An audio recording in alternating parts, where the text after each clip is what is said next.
Innovation కు సంబంధించి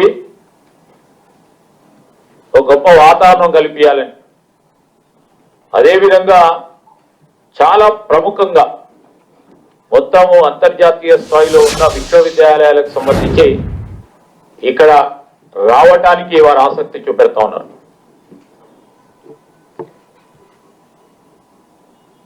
మరో పక్కన మనకు చాలా ధీటుగా పోటీ ఇచ్చేది ఐటీ రంగానికి సంబంధించి కర్ణాటక రాష్ట్రం బెంగళూరు.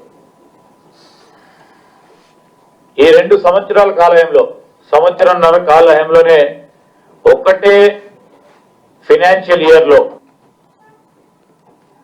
75 గ్లోబల్ కేపబిలిటీ సెంటర్స్ ను తీసుకురావటం జరిగింది.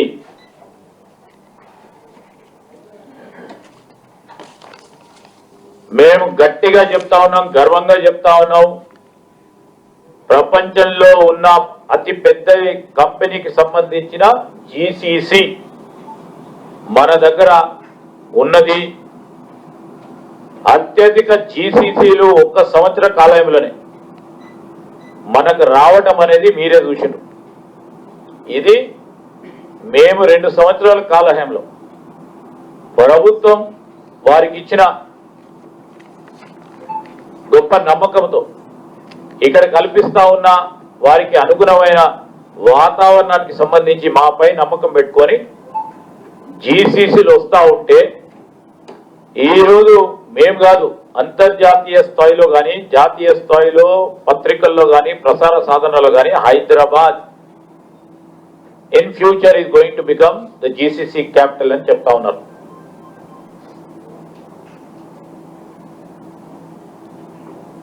నిన్న మొన్న జరిగిన తెలంగాణ రైజింగ్ గ్లోబల్ కాన్ఫరెన్స్ కంటే ముందు ఈ 2 ఏళ్ల కాలంలో 3,40,000 కోట్ల రూపాయల పెట్టుబడులు ఒప్పందాలు జరిగాయి. వీటిలో అనేక సంస్థలు, పరిశ్రమలకు సంబంధించిన నిర్మాణాలు,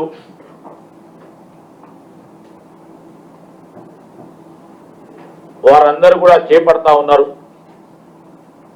దాదాపు 1,40,000 మందికి, ప్రతిభావంతులకి ఉద్యోగ అవకాశాలు కల్పించే ఒక కార్యాచరణ జరుగుతూ ఉంది. ఇది ప్రత్యక్షంగా దాదాపు ఇప్పుడు మేము తీసుకొచ్చిన 3,40,000 కోట్లు సంబంధించి, దానికి తోడు పరోక్షంగా కూడా 2 లక్షల మందికి ఉపాధి పొందే అవకాశం ఉంటుంది. ఈజ్ ఆఫ్ డూయింగ్ బిజినెస్ కేంద్ర ప్రభుత్వం ఈ సంవత్సరం కూడా బిజినెస్ రిఫార్మ్ యాక్షన్ ప్లాన్ కింద మళ్ళొక్క మారు మొన్ననే ఈ మధ్యలో తెలంగాణకు మరి ఆ అవార్డు కూడా ఇవ్వటం జరిగింది.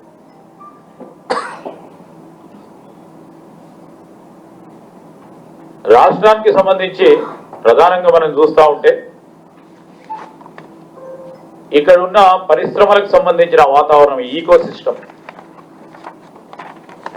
ఏదో 5 సంవత్సరాలు 10 సంవత్సరాలు 15 సంవత్సరాల సంబంధించిన ఈకో సిస్టానికి సంబంధించి మొదటిగా లైఫ్ సైన్సెస్, ఫార్మా అంశానికి వస్తే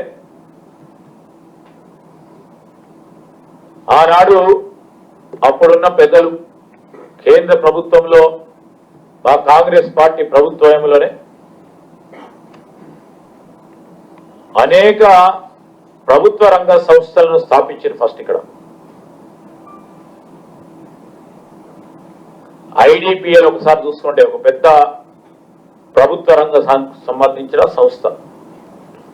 దాని చుట్టూ ఏర్పడ్డ ఈకో సిస్టమ్, చిన్న పరిశ్రమలు, మధ్యతర పరిశ్రమలు, ఇంకా మైక్రో ఎంటర్ప్రైజ్ దాని చుట్టూ కూడా ఏర్పాటు చేసుకొని ముందుకు నడుస్తా ఉన్న తరుణంలో బల్క్ డ్రగ్ సంబంధించిన మ్యానుఫ్యాక్చరింగ్ ఈకో సిస్టమ్ ఇక్కడ ప్రధానంగా డెవలప్ కావటం, దాని తర్వాత ఫార్ములేషన్స్ కానీ, దాని తదుపరి వ్యాక్సిన్స్ ఏర్పాటు చేయడానికి కానీ, దాని తర్వాత ఈరోజు టెక్నాలజీ ఉపయోగించుకొని బయోటెక్ ఇండస్ట్రీస్ని తీసుకురావడానికి కానీ ఇవన్నిటికి సంబంధించి ఆనాడు కల్పించిన వాతావరణం వల్ల మారుతా ఉన్న ప్రపంచానికి సంబంధించిన డిమాండ్కి అనుగుణంగా ఇండస్ట్రీస్ కూడా దానికి సరి సమానంగా ముందుకొచ్చింది. మరి ఆ గొప్ప పారిశ్రామికవేత్తలు కూడా మన పరంగా ఈరోజు ఎంఎస్ఎంఈ పరంగా ఉన్న ఆ చిన్న పరిశ్రమలు కూడా ముందుకొచ్చి ధీటుగా ప్రపంచ స్థాయిలో కావాల్సిన క్వాలిటీ క్వాంటిటీ అందించి ఈరోజు ఫార్మా రంగాన్ని ముందంజే కార్యక్రమం జరిగింది. ఆ క్రమంలోనే వ్యాక్సిన్ క్యాపిటల్ గా కూడా మన తెలంగాణ రాష్ట్రం కోవిడ్ కు సంబంధించి మనమే చూసినాం.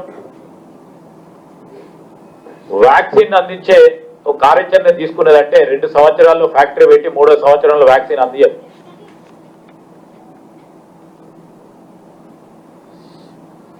మూడు అంతుల వ్యాక్సిన్లు వివిధ దేశాలకు మన దగ్గర నుంచే పోతా ఉన్నాయంటే దాన్ని ఇంకో అడుగు ముందేసి ఏ విధంగా రాబోయే కాలంలో మన హైదరాబాదు తెలంగాణ రాష్ట్రాన్ని అదే విధంగా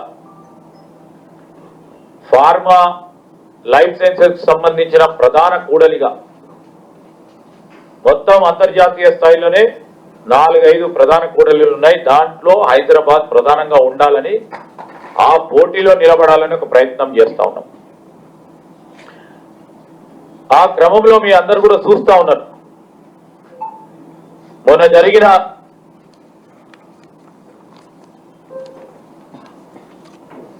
తెలంగాణ రైజింగ్ కాన్ఫరెన్స్ కు సంబంధించి